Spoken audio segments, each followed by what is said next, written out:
Kalau kamu nih ngerasa kesulitan untuk memahami sebuah topik pembelajaran di kelas, selamat, kamu telah menemukan video yang tepat. Karena di sini bareng aku Didit, aku akan membahas sebuah tips belajar yang efektif dan juga dalam sesuai bagaimana cara otak bekerja. So, ayo kita kupas bareng-bareng. Jadi gini ya teman-teman, kalau misalnya nih kamu ngerasa kok gampang banget nih aku lupa ya apa yang udah aku pelajarin, padahal itu baru kemarin gitu loh. Ingat, rule nomor 1, kamu itu enggak bodoh. Karena ada nih yang namanya piramida belajar, dimana secara normal otak manusia itu cuma bisa menyimpan 30% sampai 50% dari apa yang mereka lihat. Makanya nih kamu jangan heran kalau misalnya sekarang kamu udah banyak lupa apa yang kamu udah pelajarin saat SMA atau misalnya saat kuliah dulu.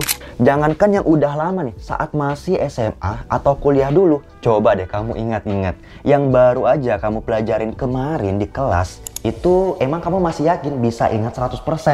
Nah, baru nih sekarang masuk di rule nomor 2. Jadi, di otak kita itu ada 2 tipe memori, yaitu tipe short term memory dan juga long term memory. Dan short term memory ini ibaratnya tuh sebagai tempat transit bagi seluruh informasi yang kita dapatin sehari-hari, dan nantinya nih akan diteruskan ke long term memory kalau kita menganggap atau otak kita memproses informasi itu sebagai hal yang penting. Makanya nih, ini juga yang menjadi alasan kenapa kamu lebih cenderung mengingat dengan jelas sebuah peristiwa lucu atau bahkan peristiwa yang menyakitkan dari masa lalu. Karena otak kamu memproses kejadian-kejadian itu sebagai informasi yang penting dan juga berkesan, makanya nih tersimpan terus di long term memory kamu. Sementara hal-hal yang kamu lagi pelajarin di kelas, entah misalnya nih kamu hanya untuk yang penting dapat nilai bagus aja udah cukup, atau misalnya untuk kepentingan lulus aja, makanya semua informasi itu cuman transit di short term memory kamu aja. Tapi setelah itu otak kamu nih nggak nganggap informasi-informasi ini sebagai hal yang penting, makanya nggak diteruskan ke dalam long term memory. Atau dalam arti lain, sebenarnya otak kamu tuh menghapus hal-hal yang menurut kamu sendiri tuh nggak relevan untuk disimpan. Kayak gitu ya. Terakhir nih, rule nomor 3.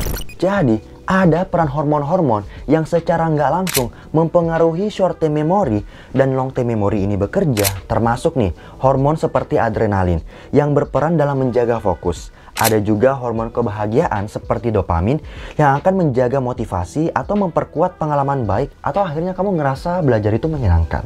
Dan yang terakhir nih, ada yang namanya hormon stres atau kortisol yang dihasilkan kalau kamu misalnya nih dalam kondisi stres, entah misalnya karena faktor lain sebelum kamu belajar, atau justru ketika kamu ngerasa stres saat belajar, dan ini akhirnya bisa menghambat proses pembelajaran kamu. Sehingga ultimate deep learning ini adalah tentang gimana caranya menghubungkan short term memory dan long term memory dengan memperhitungkan juga peran kerja hormon. Dan hal ini bisa dicapai bukan hanya dengan melakukan passive repetitive learning. Misalnya nih, kamu hanya sekedar membaca ulang buku atau catatan kamu, atau misalnya menandai buku kamu dengan stabilo, tapi kamu perlu belajar secara aktif dengan metode active recall. Jadi, active recall ini merupakan salah satu bentuk implementasi dari piramida belajar yang paling tinggi yang udah aku mention di awal tadi. Dimana nih, kalau misalnya kamu bisa lakukan secara efektif, nantinya otak kamu bisa mengingat sampai 90% dari apa yang kamu udah pelajarin. Metodenya pun beragam. Misalnya, kamu melakukan self-testing. Sesimpel nih, kamu tutup aja langsung buku kamu, terus ambil buku kosong dan coba aja dulu tulis apa yang bisa kamu ingat dari apa yang barusan kamu pelajarin. Ini bisa dilakukan secara berulang-ulang sampai nantinya kamu bisa merangkai kata-kata sebanyak mungkin. Atau nih misalnya kamu bisa membuat mind map tanpa melihat textbook kamu. Kayak gitu ya. Atau nih kamu juga bisa membuat kuis seperti misalnya flashcard ya, yang kamu udah tulis pertanyaan-pertanyaan dan juga ada jawabannya di belakang. Terus kamu kayak ya udah ganti-gantian aja lihat, terus kamu coba tanya ke dirimu apa ya jawabannya, terus kamu cek gitu loh di belakangnya. Atau kamu juga bisa aplikasikan dalam kelompok belajar bareng teman-teman kamu. Misalnya nih kamu saling bertanya atau kamu bahas soal bareng-bareng dan diskusiin gitu loh secara bersama-sama. Terakhir nih, salah satu hal yang paling ampuh dan paling sering aku lakukan selama aku kuliah di Jepang saat ini adalah aku mengajarkan materi yang udah aku pelajarin dan membayangkan orang yang akan aku ajarin adalah anak SD sampai SMP yang gak sebaya dengan aku. Kenapa? Karena gini, dengan mengajarkan materi kamu sambil membayangkan nih, audiens kamu adalah orang-orang dengan tingkat pendidikan yang gak setara dengan kamu. Misalnya kayak tadi ya, bayangin mereka adalah anak SD sampai SMP. Ini akan memicu kamu untuk bisa lebih aktif mengingat kembali semua hal yang udah kamu pelajarin. Terus nantinya kamu pasti bakal mikirkan dan merangkai ulang lagi tuh semua ilmu atau hal-hal yang udah kamu pelajarin. Biar menjadi sesuatu yang mudah dipahamin oleh orang yang lebih awam dari kita. Walaupun sebenarnya orang yang akan kita ajar bisa aja mungkin lebih tua atau mungkin sebaya kita. Kayak gitu ya.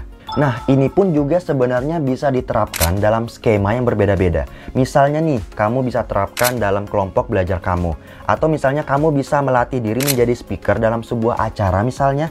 Atau sampai membuat video untuk kamu upload di media sosial atau YouTube. Seperti yang aku lakukan sampai detik ini. Dengan begini, otak kamu akan terpacu untuk bisa mengolah semua informasi yang tadinya cuman singgah doang nih di short term memory, tapi akan diteruskan dan bisa tersimpan di long term memory.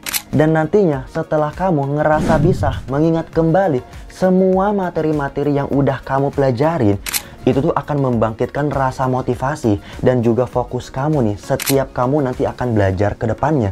Sebagai bentuk dampak ya yang nggak langsung sebenarnya dari adanya peran kerja hormon adrenalin, dopamin, dan kortisol yang udah aku mention tadi. Jadi memahami dan mengingat suatu topik pembelajaran itu tuh bukan hanya sekedar oh iya temanku kayaknya emang terlahir pintar nih, aku kayaknya terlahir bodoh. Tetapi tentang bagaimana caranya kamu menemukan teknik belajar yang efektif dan paling cocok untuk bisa kamu terapkan. Oke, semangat dulu dong.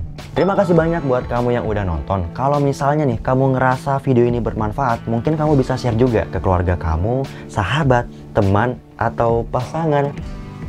Belum. Biar kita nih bisa belajar bareng-bareng untuk menemukan teknik belajar yang paling efektif. Salam luar biasa, sugoi!